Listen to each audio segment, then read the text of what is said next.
Hi hello ನಮಸ್ಕಾರ, welcome back to Sakshi kitchens and logs. ಇದು ಸೋಮವಾರ ಬೆಳಗ್ಗೆ ಲಾಗಾಗಿರುತ್ತೆ. ಸೋಮವಾರ ಬೆಳಗ್ಗೆ ಅಮಾವಾಸ್ಯೆ ಇರೋದ್ರಿಂದ ಇವತ್ತು ಬೇಗನೆ ಎದ್ಬಿಟ್ಟು ಪೂಜೆ ಮಾಡೋಣ ಅಂತ ಅಂದ್ಕೊಂಡೆ. ಡೈಲಿ ಬ್ರಾಹ್ಮಿ ಮುಹೂರ್ತದಲ್ಲಿ ಮಾಡ್ಕೊತಾ ಇರ್ತೀನಿ, ಆದರೆ ಇವತ್ತು ಅಮಾವಾಸ್ಯೆ ದಿನ ನನಗೆ ಬ್ರಾಹ್ಮಿ ಮುಹೂರ್ತದಲ್ಲಿ ಪೂಜೆನ ಮಾಡ್ಕೊಳ್ಳೋದಕ್ಕೆ ಆಗಲಿಲ್ಲ. ಯಾಕೆಂದರೆ ಒಂದು ಸ್ವಲ್ಪ ಲೇಟಾಗಿಯೇ ಎದ್ಬಿಟ್ಟೆ. ಮನೆ ಕೆಲಸ ಎಲ್ಲ ಮುಗಿಸ್ಕೊಂಡು ಪೂಜೆ ಮಾಡೋ ಅಷ್ಟರಲ್ಲಿ ಟೈಮ್ ಆಲ್ರೆಡಿ 7 ಗಂಟೆ ಆಗೋಗಿತ್ತು.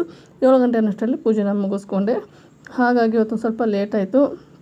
ಇನ್ನು ಇಲ್ಲಿ ಪೂಜೆನೆಲ್ಲ ಮುಗಿಸ್ಕೊಂಡು ಬೆಳಗ್ಗೆ ಬ್ರೇಕ್ಫಾಸ್ಟಿಗೆ ಹಾಗೆ ಲಂಚ್ ಬಾಕ್ಸಿಗೆಲ್ಲ ಆಗೋ ಥರ ಚಪಾತಿ ಹಾಗೆ ಮೊಳಕೆ ಕಟ್ಟಿರೋ ಕಾಳಿಂದ ಪಲ್ಯ ಮಾಡೋಣ ಅಂತ ಹೇಳ್ಬಿಟ್ಟು ಇಲ್ಲಿ ಫಸ್ಟಿಗೆ ಮೊಳಕೆ ಕಟ್ಟಿರೋ ಕಾಳಿಗೆ ಏನೇನು ಬೇಕು ನೋಡಿ ಅದೆಲ್ಲ ಕಟ್ ಮಾಡ್ಕೊತಿದ್ದೀನಿ. ನಮ್ಮ ಮನೇಲಿ ಹೇಗೆಂದರೆ ಈ ಥರ ಮೊಳಕೆ ಕಟ್ಟಿರೋ ಕಾಳು ಪಲ್ಯ ಮಾಡಿದರೆ ಸಬ್ಬಸಿಗೆ ಸೊಪ್ಪು ಹಾಕ್ಬಿಟ್ಟು ಮಾಡಬೇಕು, ತುಂಬಾ ಇಷ್ಟಪಡ್ತಾರೆ. ಹಾಗಾಗಿ ಮನೇಲಿ ಸಬ್ಬಸಿಗೆ ಸೊಪ್ಪು ಸಹ ಇತ್ತು, ಅದನ್ನೇ ಹಾಕ್ಬಿಟ್ಟು ಇಲ್ಲಿ ಇವತ್ತು ಮೊಳಕೆ ಕಟ್ಟಿರೋ ಕಾಳನ್ನ ಮಾಡಿದ್ರಾಯ್ತು ಅಂತ ಅಂದ್ಕೊತಾ ಇದ್ದೀನಿ.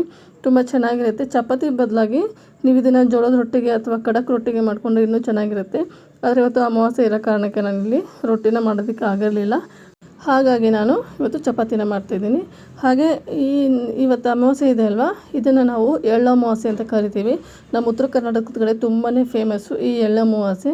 ಅಂದರೆ ಎಲ್ಲ ಗದ್ದೆಗಳಿರ್ತವೆ ನೋಡಿ, ಅಂದರೆ ಹೊಲಕ್ಕೆ ಹೋಗಿ ಪೂಜೆನ ಮಾಡ್ಕೊಂಡಿರೋವಂತಹ ಅಡುಗೆನ ಹೋಗ್ಬಿಟ್ಟು ಚರಗ ಚೆಲ್ಬರೋದು ಅಂತ ಹೇಳ್ತಾರೆ. ಮಾಡಿರೋಂತಹ ಅಡುಗೆನ ಎಲ್ಲ ಕಡೆಯೂ ಸ್ವಲ್ಪ ನೈವೇದ್ಯ ಥರ ಇಟ್ಬಿಟ್ಟು ಬರಬೇಕು. ತುಂಬ ಚೆನ್ನಾಗಿ ಮಾಡ್ತಾರೆ. ಆದರೆ ನಾವು ಒಂದು ಸರಿನೂ ಹೋಗಿ ನೋಡಿಲ್ಲ ಈ ಹಬ್ಬನ, ಯಾಕಂದರೆ ನಮಗೆ ರಜೆ ಇರೋಂತಹ ಟೈಮಲ್ಲಿ ಬರೋದೇ ಇಲ್ಲ ಈ ಎಳ್ಳು ಅಮಾವಾಸ್ಯೆ.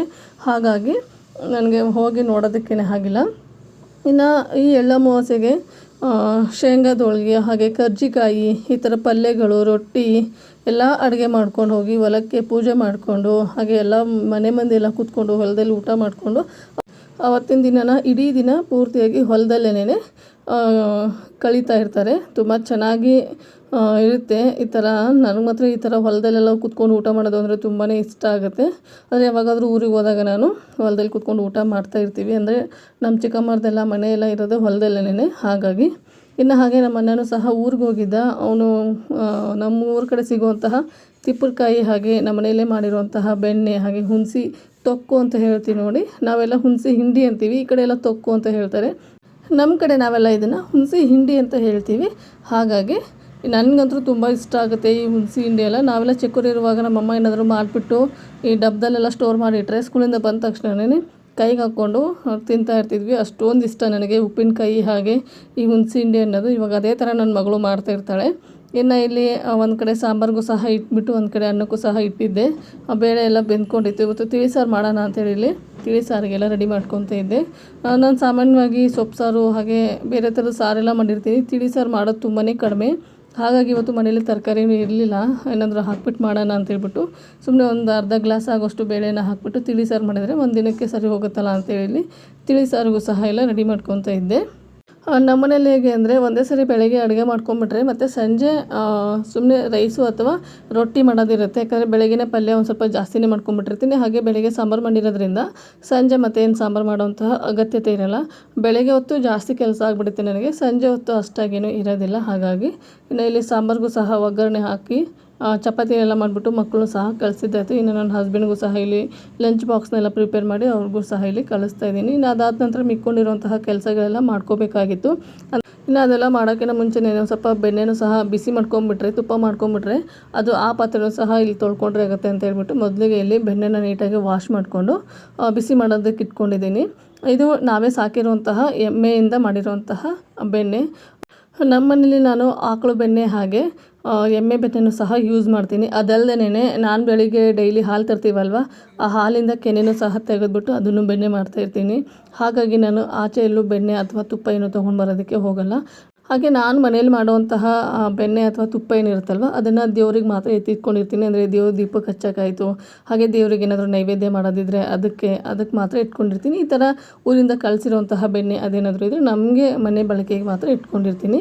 ಹಾಗಾಗಿ ಇನ್ನು ಇಲ್ಲಿ ಬೆಣ್ಣೆನೂ ಸಹ ಬಿಸಿ ಮಾಡೋದಕ್ಕೆ ಇಟ್ಟಿದ್ದೀನಿ. ಇದು ಮಾಡೋ ಅಷ್ಟರಲ್ಲಿ ಒಂದು ಸ್ವಲ್ಪ ಪಕ್ಕದಲ್ಲಿ ಹಂಗೆ ಪಾತ್ರೆನೂ ಸಹ ತೊಳ್ಕೊಂಬಿಟ್ರೆ 1 by 1 ಆಗಿಬಿಡುತ್ತೆ ಅಂತ ಹೇಳ್ಬಿಟ್ಟು ಇವಾಗ ನೋಡ್ತಾ ಇರ್ಬೋದು ನೀವು ಯಾವ ಥರ ಕಾಣ್ತಾ ಇದೆ ಅಂತೇಳಿ ಬೆಣ್ಣೆನ. ಹಾಗೆ ಇದ್ರ ಜೊತೆಗೆ ವೀಳ್ಯದೆಲೆನ ಹಾಕ್ತಾಯಿದ್ದೀನಿ. ಪೂರ್ತಿಯಾಗಿ ಬೆಣ್ಣೆ ಕಾಯ್ದು ಇನ್ನೇನು ತುಪ್ಪ ಆಗುತ್ತಲ್ವ ಅಂಥ ಟೈಮಲ್ಲಿ ಈ ವೀಳ್ಯದೆಲೆನ ಹಾಕಿಬಿಟ್ಟು ಲಿಡ್ನ ಕ್ಲೋಸ್ ಮಾಡಿ ಬಿಟ್ಬಿಡಬೇಕು.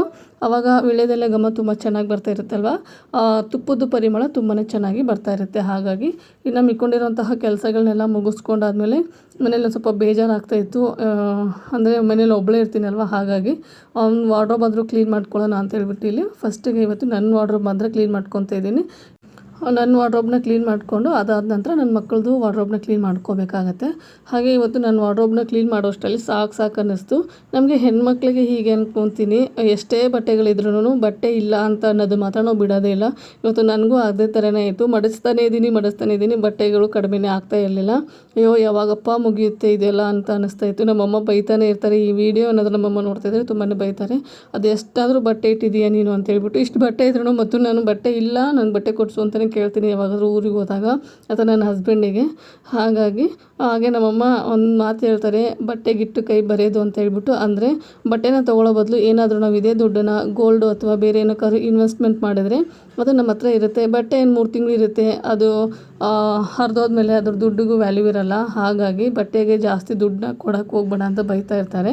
ಇನ್ನು ಇದೆಲ್ಲ ಮಾಡೋ ಅಷ್ಟರಲ್ಲಿ ಟೈಮು ಸಹ ಆಗೋಗಿತ್ತು. ಮಕ್ಕಳು ಸಹ ಬಂದಿದ್ದರು. ಇನ್ನು ಅವರಿಗೆ ನಾನು ಇಲ್ಲಿ ಮಧ್ಯಾಹ್ನ ಸ್ಕೂಲಿಂದ ಬಂದಮೇಲೆ ಊಟ ಮಾಡೋದಕ್ಕೆ ಅಂತ ಚಪಾತಿನ ಮಾಡಿಟ್ಟಿದ್ದೆ. ಅವರು ಚಪಾತಿ ಬೇಡ, ನನಗೆ ಬೇರೆ ಏನಾದರೂ ಮಾಡಿಕೊಡು ಅಂತ ಅಂದರು. ಹಾಗಾಗಿ ಇನ್ನು ಅದೇ ಚಪಾತಿನ ಬೆಳೆಸ್ಕೊಂಡು ಇವತ್ತು ಈವ್ನಿಂಗ್ ಸ್ನ್ಯಾಕ್ಸಿಗೆ ಏನಾದರೂ ಮಾಡೋಣ ಅಂಥೇಳಿ ಇವತ್ತು ಈವ್ನಿಂಗ್ ಸ್ನ್ಯಾಕ್ಸಿಗೆ ಏನಾದರೂ ಮಾಡಬೇಕಲ್ವ, ಅದಕ್ಕೆ ಮೊದಲಿಗೆ ತರಕಾರಿ ಕಟ್ ಮಾಡ್ಕೊಳ್ಳೋಣ ಅಂಥೇಳಿ ತರಕಾರಿನೂ ಸಹ ಕಟ್ ಮಾಡ್ಕೊತಾ ಇದ್ದೀನಿ. ಹಾಗೆ ಇದು 2024ರ ಕೊನೆಯ ವಿಡಿಯೋ ಆಗಿರುತ್ತೆ. ಇನ್ನು ಮುಂದೆ ಬರುವಂಥದ್ದು ವಿಡಿಯೋಗಳೇನಿದ್ರು 2025ರದ್ದೇ ಆಗಿರುತ್ತೆ. ನಾನು ಯೂಟ್ಯೂಬ್ನ ಶುರು ಮಾಡಿ 2 ವರ್ಷ ಆಯಿತು. ಇನ್ನು 2 ವರ್ಷ ತುಂಬಿ 3 ವರ್ಷಕ್ಕೆ ಬಿದ್ದಿದೆ. ಅಂದರೆ ಮೊದಲಿಗೆ ಬರೀ ನಾನು ಕುಕ್ಕಿಂಗ್ ಮಾತ್ರ ಮಾಡಿ ಹಾಕ್ತಿದ್ದೆ. ಅಂದರೆ ಅಡುಗೆ ರೆಸಿಪಿಗಳನ್ನ ಮಾತ್ರ ಮಾಡಿ ಹಾಕ್ತಿದ್ದೆ. ಒಂದು ಸ್ವಲ್ಪ ಏನಾದರೂ ಚೇಂಜಸ್ ಇರಲಿ ಅಂತೇಳ್ಬಿಟ್ಟು ವ್ಲಾಗ್ನೂ ಸಹ ಶುರು ಮಾಡ್ಕೊಂಡಿದ್ದೀನಿ. ವ್ಲಾಗ್ನ ಶುರು ಮಾಡಿಕೊಂಡು ಇವಾಗ 3 ತಿಂಗಳೇನೋ 4 ತಿಂಗಳು ಆಯಿತು. ಇನ್ನು 2025ರಲ್ಲಾದರೂ ನಾನು 1000 ಸಬ್ಸ್ಕ್ರೈಬರ್ಸ್ ಆಗಿ ನನ್ನ ಯೂಟ್ಯೂಬ್ ಚಾನಲ್ನ ಮುಂದೆ ಆಗುತ್ತೋ ಆಗಲ್ವಂತೂ ನೋಡಬೇಕು.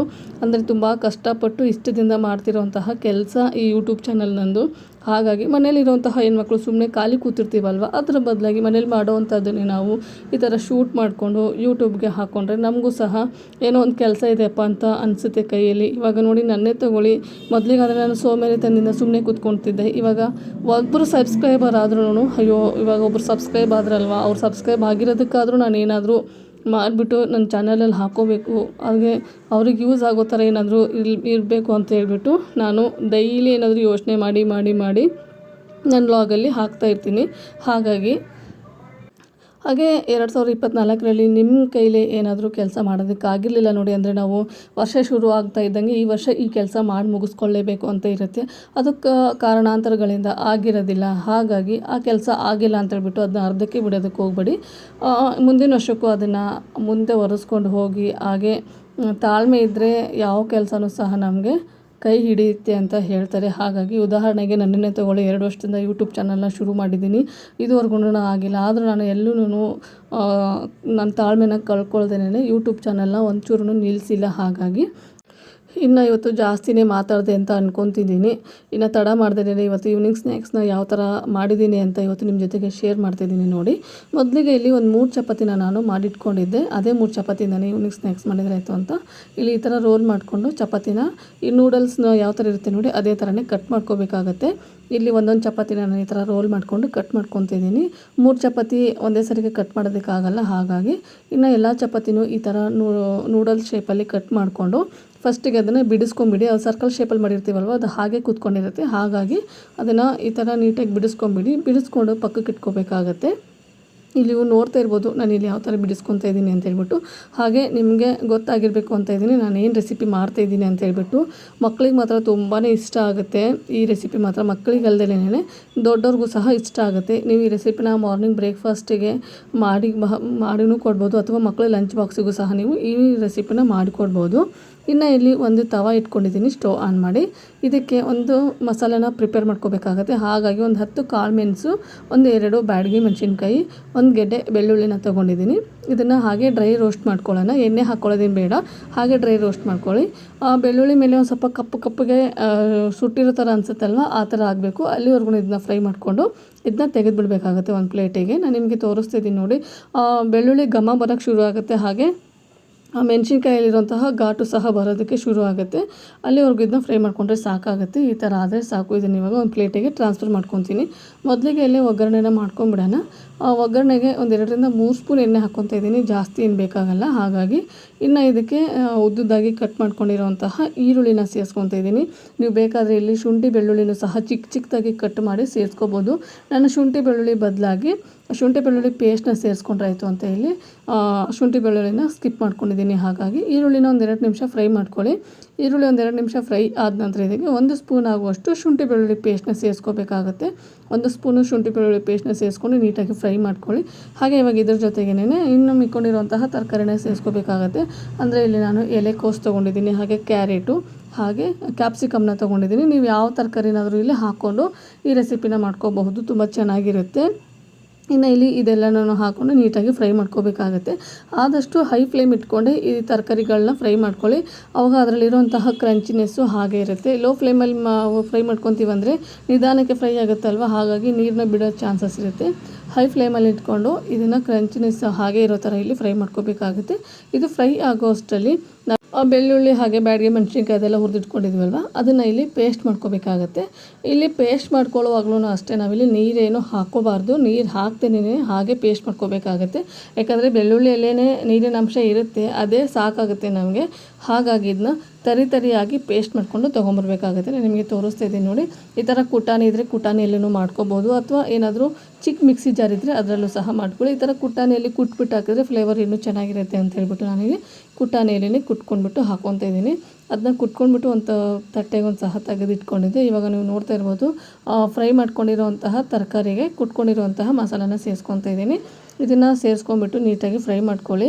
ನಮಗೆ ಖಾರ ಬರಬೇಕು ಅಂದರೆ ಕಾಳು ಮೆಣಸು ಇರುತ್ತಲ್ವ, ಅದರಿಂದಲೇ ಖಾರ ತುಂಬ ಚೆನ್ನಾಗಿ ಬರ್ತಾ ಇರುತ್ತೆ. ಹಾಗಾಗಿ ನಾನಿಲ್ಲಿ ಎಕ್ಸ್ಟ್ರಾ ಖಾರ ಏನೂ ಸೇರಿಸ್ಕೊತಾ ಇಲ್ಲ. ಇನ್ನು ಇದೆಲ್ಲ ನೀಟಾಗಿ ಫ್ರೈ ಮಾಡ್ಕೋಬೇಕಾಗುತ್ತೆ. ಫ್ರೈ ಮಾಡ್ಕೊಂಡಾದ ನಂತರ ಇದಕ್ಕೆ ಸಾಸ್ಗಳನ್ನ ಸೇರಿಸ್ಕೋಬೇಕಾಗತ್ತೆ. ಹಾಗಾಗಿ ನಾನಿಲ್ಲಿ 1 ಸ್ಪೂನ್ ಆಗುವಷ್ಟು ರೆಡ್ ಚಿಲ್ಲಿ ಸಾಸ್ನ ಸೇರಿಸ್ಕೊತಾ ಇದ್ದೀನಿ. ಹಾಗೆ 1 ಸ್ಪೂನ್ ಆಗುವಷ್ಟು ಸೆಜ್ವಾನ್ ಸಾಸ್ನ ಸೇರಿಸ್ಕೊತಾ ಇದ್ದೀನಿ. ಒಂದು ಅರ್ಧ ಸ್ಪೂನ್ ಆಗುವಷ್ಟು ಸೋಯಾ ಸಾಸ್ನ ಸೇರಿಸ್ಕೊತಾ ಇದ್ದೀನಿ. ಈ ಸೆಜ್ವಾನ್ ಸಾಸ್ ಇಲ್ಲ ಅಂದರೆ ನೀವಿಲ್ಲಿ ಸ್ಕಿಪ್ ಮಾಡ್ಕೊಳ್ಳಿ. ಸೆಜ್ವಾನ್ ಸಾಸ್ ಹಾಕಿದರೆ ತುಂಬಾ ಟೇಸ್ಟ್ ಚೆನ್ನಾಗಿರುತ್ತೆ ಅಂತ ಇಲ್ಲ, ನಾನು ಸೆಜ್ವಾನ್ ಸಾಸ್ನ ಸಹ ಸೇರಿಸ್ಕೊತಿದ್ದೀನಿ.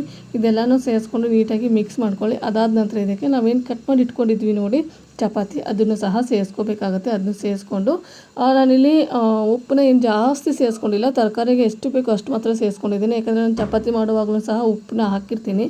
ಹಾಗೆ ಸಾಸ್ ಎಲ್ಲ ಬಳಸಿರೋ ಕಾರಣಕ್ಕೆ ಅದರಲ್ಲೂ ಸಹ ಉಪ್ಪಿರುತ್ತೆ. ಮೊದಲಿಗೆ ನಾವಿಲ್ಲಿ ತರಕಾರಿಗೆ ಉಪ್ಪು ಹಾಕ್ಕೊಂಡು ಬೇಯಿಸ್ಕೊಂಡ್ಬಿಟ್ರೆ ಜಾಸ್ತಿ ಆಗಿಬಿಡುತ್ತೆ ಅಂತ ಹೇಳ್ಬಿಟ್ಟು ಲಾಸ್ಟಲ್ಲಿ ಒಂದು ಸ್ವಲ್ಪ ಉಪ್ಪನ್ನ ಸೇರಿಸ್ಕೊಂಡಿದ್ದೀನಿ ಅಷ್ಟೇ. ಸುಮ್ಮನೆ ಪಿಂಚಷ್ಟು ಮಾತ್ರ ಉಪ್ಪನ್ನ ಸೇರಿಸ್ಕೋಬೇಕಾಗುತ್ತೆ. ಜಾಸ್ತಿ ಉಪ್ಪನ್ನ ಸೇರಿಸ್ಕೊಂಡ್ರೆ ತಿನ್ನೋದಕ್ಕಾಗಲ್ಲ. ಇನ್ನು ಇಲ್ಲಿ ಸಾಸ್ಗಳೆಲ್ಲ ಹಾಕ್ಕೊಂಡು ನೀಟಾಗಿ ಫ್ರೈ ಮಾಡ್ಕೊಂಡ ನಂತರ ಚಪಾತಿನೂ ಸಹ ಮಿಕ್ಸ್ ಮಾಡ್ಕೊಂಡು ನೀಟಾಗಿ ಫ್ರೈ ಮಾಡ್ಕೋಬೇಕಾಗತ್ತೆ. ಚಪಾತಿ ನೀವೇನಾದರೂ ಈ ಥರ ಹಾಕೊಳ್ಳೋದು ಬೇಡ ಅಂದರೆ ನೀವು ಫಸ್ಟಿಗೆ ಒಂದು 2-3 ಸ್ಪೂನ್ ಎಣ್ಣೆನ ಹಾಕ್ಕೊಂಡು ರೋಸ್ಟ್ ಮಾಡ್ಕೊಳ್ಳಿ. ಅವಾಗ ಒಂದು ಸ್ವಲ್ಪ ಕ್ರಿಸ್ಪಿ ಅನಿಸುತ್ತೆ ಚಪಾತಿ. ಆವಾಗ ತಿನ್ನೋದಕ್ಕೆ ಇನ್ನೂ ಚೆನ್ನಾಗಿರುತ್ತೆ. ಆದರೆ ನನಗೆ ನನ್ನ ಮಕ್ಕಳು ತುಂಬ ಹಸಿವು ಅಂತ ಇದ್ದರು. ಯಾಕಂದರೆ ಬಂದಾಗ ಅವ್ರಿನ್ನೂ ಊಟನ ಮಾಡಿರಲಿಲ್ಲ. ಹಾಗಾಗಿ ಇದೆಲ್ಲ ಮಾಡ್ಕೊಳ್ಳೋಷ್ಟರಲ್ಲಿ ಟೈಮು 4:30 5 ಗಂಟೆ ಆಗೋಗಿತ್ತು. ಅದಕ್ಕೋಸ್ಕರ ನಾನಿಲ್ಲಿ ಹಾಗೇ ಮಾಡ್ಕೊತಿದ್ದೀನಿ. ನೀವೇನಾದರೂ ಮಕ್ಕಳಿಗೇನಾದರೂ ಮಾಡಿಕೊಡ್ತಾ ಇದ್ದೀವಿ ಅನ್ನೋದಾದರೆ 2-3 ಸ್ಪೂನ್ ಎಣ್ಣೆನ ಹಾಕ್ಬಿಟ್ಟು ಚಪಾತಿನ ಡ್ರೈ ರೋಸ್ಟ್ ಮಾಡಿ, ಸ್ವಲ್ಪ ಕ್ರಿಸ್ಪಿ ಅನಿಸುತ್ತಲ್ವ, ತಿನ್ನೋದಕ್ಕೆ ಇನ್ನೂ ಚೆನ್ನಾಗಿರುತ್ತೆ. ಹಾಗಾಗಿ ಎಣ್ಣೆಯಲ್ಲಿ ಚಪಾತಿನೂ ಸಹ ನಾನು ಹಾಕ್ಕೊಂಡು ನೀಟಾಗಿ ಮಿಕ್ಸ್ ಮಾಡ್ಕೊತಿದ್ದೀನಿ. ನೋಡ್ತಾ ಇದ್ದರೆ ಇದು ನೂಡಲ್ಸ್ ಥರ ಅನಿಸುತ್ತೆ, ಆದರೆ ತಿಂತಾಯಿದ್ರೆ ನೂಡಲ್ಸ್ ಅಂತ ಅನಿಸೋದಿಲ್ಲ. ತುಂಬ ಚೆನ್ನಾಗಿರುತ್ತೆ ಟೇಸ್ಟ್ ಮಾತ್ರ. ನೀವು ಈ ರೆಸಿಪಿನ ಮಕ್ಕಳಿಗೇನಾದರೂ ಬಾಕ್ಸಿಗೆ ಕಳಿಸ್ಬೇಕು ಅಂದರೆ ಆರಾಮಾಗಿ ಮಾಡಿ ಕಳಿಸ್ಬೋದು. ತುಂಬ ಚೆನ್ನಾಗಿರುತ್ತೆ. ಹಾಗೆ ಹೆಲ್ತಿಗೂ ಸಹ ತುಂಬ ಒಳ್ಳೆಯದು. ಯಾಕಂದರೆ ನಾವು ಇದರಲ್ಲಿ ತರಕಾರಿ ಹಾಕಿ ಮಾಡಿರೋದ್ರಿಂದ, ಹಾಗೆ ಚಪಾತಿ ಇರೋದ್ರಿಂದ ತುಂಬಾ ಚೆನ್ನಾಗಿರುತ್ತೆ. ಮಕ್ಕಳೇನಾದರೂ ಮ್ಯಾಗಿ ಏನಾದರೂ ಕೇಳಿದಾಗ ಈ ಥರ ಮಾಡಿ ಕೊಡ್ಬೋದು. ತುಂಬಾ ಇಷ್ಟಪಟ್ಟು ತಿಂತಾರೆ. ನಮ್ಮ ಮನೇಲೂ ಸಹ ನನ್ನ ಮಕ್ಕಳು ಇಬ್ಬರೂ ಸಹ ಇಷ್ಟಪಟ್ಟು ತಿಂದರು. ಹಾಗಾಗಿ ಇವಾಗ ನೀಟಾಗಿ ಇದನ್ನು ಕಲಿಸ್ಬಿಟ್ಟು ಈ ಥರ ಟಾಸ್ ಮಾಡ್ಕೋಬೇಕಾಗತ್ತೆ. ಯಾಕಂದರೆ ಚಪಾತಿ ನಾವು ರೋಲಾಗಿ ಕಟ್ ಮಾಡಿರ್ತೀವಲ್ವ, ಮಸಾಲ ನೀಟಾಗಿ ಚಪಾತಿಗೆ ಇಟ್ಕೋಬೇಕು. ಹಾಗಾಗಿ ಈ ಥರ ನಾನು ಟಾಸ್ ಮಾಡಿಕೊಂಡು ಮಿಕ್ಸ್ ಮಾಡ್ಕೊತಾ ಇದ್ದೀನಿ. ಇವಾಗ ನೋಡ್ತಾ ಇರ್ಬೋದು ನೀವು, ನಾವು ಚಪಾತಿ ಹಾಕಿದ್ದೀವಿ ಅಂತ ಅನಿಸೋದೇ ಇಲ್ಲ. ಮಕ್ಕಳಿಗೆ ಆರಾಮಾಗಿ ನಾವು ತಿನ್ನಿಸ್ಬೋದು. ಇಷ್ಟ ಆದರೆ ರೆಡಿ ಆಯಿತು ನೋಡಿ, ಸಖತ್ ಟೇಸ್ಟಿಯಾಗಿರುವಂತಹ leftover chapati noodles. Taste ಮಾತ್ರ ಸಖತ್ತಾಗಿರುತ್ತೆ. ನನಗಿದನ್ನು ನೋಡ್ತಾ ಇದ್ದರೆ ನನಗೆ ತಿನ್ನಬೇಕು ಅಂತ ಅನ್ನಿಸ್ತಾಯಿತ್ತು. ಹಾಗಾಗಿ ಒಂದು ಸೈಡ್ ಇಲ್ಲಿ ಟೀನ ಇಟ್ಕೊಂಡ್ಬಿಟ್ಟು ನಾನು ಸಹ ಟೇಸ್ಟ್ ಮಾಡ್ತಾಯಿದ್ದೆ. ಸೂಪರ್ ಟೇಸ್ಟಿಯಾಗಿತ್ತು. ಇನ್ನೊಂದೆರಡು ಚಪಾತಿ ಎಕ್ಸ್ಟ್ರಾ ಮಾಡಬೇಕಾಗಿತ್ತು ಅಂತ ಅಂದ್ಕೊಂಡೆ. ಆದರೆ ಮಕ್ಕಳು ತಿಂತಾರೆ ಅಂತ 3 ಚಪಾತಿ ಮಾಡಿದ್ದೆ ಅಲ್ವಾ, ಹಾಗಾಗಿ ಇನ್ನೊಂದು ಸರಿ ನೆಕ್ಸ್ಟ್ ಟೈಮ್ ಯಾವಾಗಾದರೂ ಮಾಡಿದ್ರೆ ಆಯಿತು ಅಂತ ಅಂದ್ಕೊಂಡೆ. ಇನ್ನು ಲಾಸ್ಟಲ್ಲಿ ನೀವು ಇದಕ್ಕೆ ಕೊತ್ತಂಬರಿ ಸೊಪ್ಪಿದ್ರೆ ಕೊತ್ತಂಬರಿ ಸೊಪ್ಪು ಹಾಕ್ಕೊಳ್ಳಿ, ಇಲ್ಲ ಅಂದರೆ ಸ್ಪ್ರಿಂಗ್ ಆನಿಯನ್ ಇದ್ದರೆ ಸ್ಪ್ರಿಂಗ್ ಆನಿಯನ್ನ ಹಾಕ್ಕೊಳ್ಳಿ. ನನ್ನ ಹತ್ರ ಸ್ಪ್ರಿಂಗ್ ಆನಿಯನ್ ಇರಲಿಲ್ಲ, ಹಾಗಾಗಿ ಈ ಕೊತ್ತಂಬರಿ ಸೊಪ್ಪನ್ನ ಸೇರಿಸ್ಕೊತಾ ಇದ್ದೀನಿ. ಇಷ್ಟ ಆದರೆ ನೋಡಿ ಸಕ್ಕ ಟೇಸ್ಟಿಯಾಗಿರುವಂತಹ ನೂಡಲ್ಸು ರೆಡಿ ಆಯಿತು ಅಂತಲೇ, ಅದರಲ್ಲೂ ಚಪಾತಿ ನೂಡಲ್ಸು ರೆಡಿ ಆಯಿತು ಅಂತ. ಟೇಸ್ಟ್ ಮಾತ್ರ ನಿಜ ಹೇಳ್ತೀನಿ, ಒಂದ್ಸರಿ ಮಾಡಿ ನೋಡಿ. ನೀವು ಮನೇಲಿ ಇದನ್ನು ಮಾಡಬೇಕು ಅಂತಲೇ ನೀವು ಎಕ್ಸ್ಟ್ರಾ ಚಪಾತಿನ ಮಾಡಿ ಇಟ್ಕೊತೀರ, ಅಷ್ಟೊಂದು ಚೆನ್ನಾಗಿರುತ್ತೆ. ಇನ್ನು ನಾನಿಲ್ಲಿ ಪಕ್ಕದಲ್ಲಿ ಟೀ ಬೇರೆ ಇಟ್ಟಿದ್ದೆ ಅಲ್ವ, ಟೀ ಜೊತೆಗೆ ಸಖತ್ತಾಗಿ ಕಾಂಬಿನೇಷನ್ ಆಗಿತ್ತು. ಇನ್ನು ನಾನು ಸಹ ಇಲ್ಲಿ ಟೀ ಜೊತೆಗೆ ಮಾಡಿರೋಂತಹ ಚಪಾತಿ ನೂಡಲ್ಸು ಸಹ ತಿಂತಾಯಿದ್ದೀನಿ. ನನಗೆ ಇಲ್ಲೇ ಲಾಸ್ಟಲ್ಲೆಲ್ಲ ಸರ್ವ್ ಮಾಡಿದ್ಮೇಲೆ ಅಂದ್ಕೊಂಡೆ ಇದ್ರ ಜೊತೆಗೆ ಮೊಟ್ಟೆ ಹಾಕಿದರೆ ತುಂಬ ಚೆನ್ನಾಗಿರುತ್ತಲ್ವ ಅಂತೇಳ್ಬಿಟ್ಟು. ನಿಮ್ಮ ಹತ್ರ ಏನಾದರೂ ಮೊಟ್ಟೆ ಇದ್ದರೆ ಮೊಟ್ಟೆನೂ ಸಹ ತರಕಾರಿನ ಫ್ರೈ ಮಾಡ್ತೀವಲ್ವ, ಅದಕ್ಕಿಂತ ಮುಂಚೆ ಮೊಟ್ಟೆನ ಫ್ರೈ ಮಾಡಿಕೊಂಡು ಹಾಕ್ಕೊಳ್ಳಿ, ತುಂಬ ಚೆನ್ನಾಗಿರುತ್ತೆ.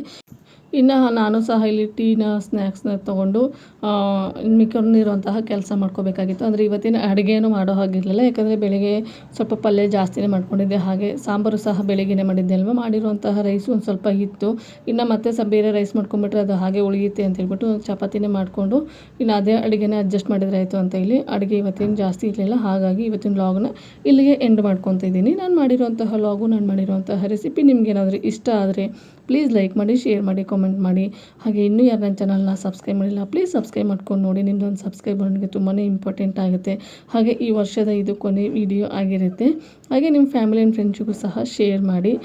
ಇನ್ನು 2024ರಲ್ಲಂತೂ 1000 ಸಬ್ಸ್ಕ್ರೈಬರ್ಸ್ ಆಗಲಿಲ್ಲ, 2025ರಲ್ಲಾದರೂ 1000 ಸಬ್ಸ್ಕ್ರೈಬರ್ಸ್ ಆಗ್ತಾರೆ ಅಂತ ಅಂದ್ಕೊಂಡಿದ್ದೀನಿ. ಹಾಗೆ ನಿಮ್ಮೆಲ್ಲರಿಗೂ ಹೊಸ ವರ್ಷದ ಶುಭಾಶಯಗಳು. ಈ ವರ್ಷದ ಕೊನೆ ವಿಡಿಯೋನ ಇಲ್ಲಿಗೆ ಮುಗಿಸ್ತಾ ಇದ್ದೀನಿ.